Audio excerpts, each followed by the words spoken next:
The laughter faded the moment I lifted the box's lid. It wasn't just a hush. It was a silence so heavy it seemed to suck the color from everyone's faces. Thanksgiving, her father's dining room. 12 chairs lined up around a long oak table. Everyone had a present. Everyone but me. That was exactly how they planned it.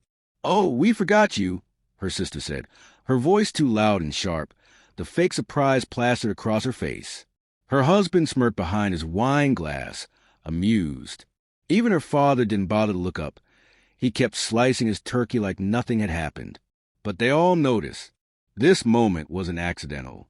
It was a performance, and I was the punchline. I smiled, steady and deliberate. "It's all right," I said as I slowly stood up. "Look what I brought for myself." I placed a box on the table. Sleek, black, unmarked, with crisp edges. I opened it. They leaned in. Curiosity turned into shock as they saw what was inside. Let me rewind. 3 years of marriage. 5 years of knowing her family. I always knew I was the outsider. Different background, different finances, different set of rules. Their judgment hung in the air like a subtle but suffocating scent. I thought I could break through. I believed time and effort meant something. But I was just a convenient outsider. The one who paid for her mother's car. The one who helped her father refinance his bar after COVID. The one tolerated only as long as I stayed quiet. The first real crack came last Christmas, when they handed me a family photo album. Each page carefully picked. Except there wasn't a single picture of me. Not even one from my own wedding. My wife laughed it off. They're just old photos.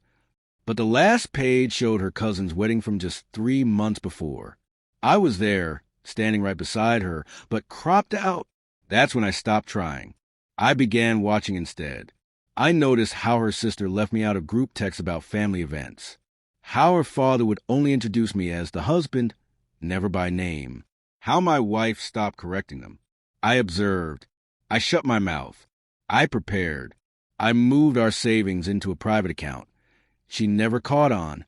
I rerouted my paycheck into a second bank, silent and hidden. I contacted my lawyer about asset tracing. Established a new trust in my own name. I built walls, financial, legal, emotional, and waited for the right moment. They handed it to me on a silver platter. Thanksgiving. Gifts passed around the table. Scarves, watches, an engraved bracelet for her. Each gift met with applause and smiles. Nothing came my way until her sister's voice cut through like poison. "Oh, we forgot you." She was expecting me to look hurt, diminished. Instead, I reached into my coat and pulled out the box, set it down in front of me and opened it. Inside was a thick manila envelope stuffed with documents. I drew out the first page and read aloud. Notice of property transfer.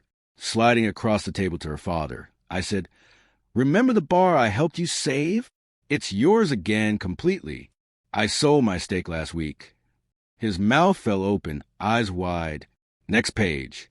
"Credit card statements," I said, passing the papers to her mother. "Everything I've paid for the last 2 years. Rent, medical bills, utilities.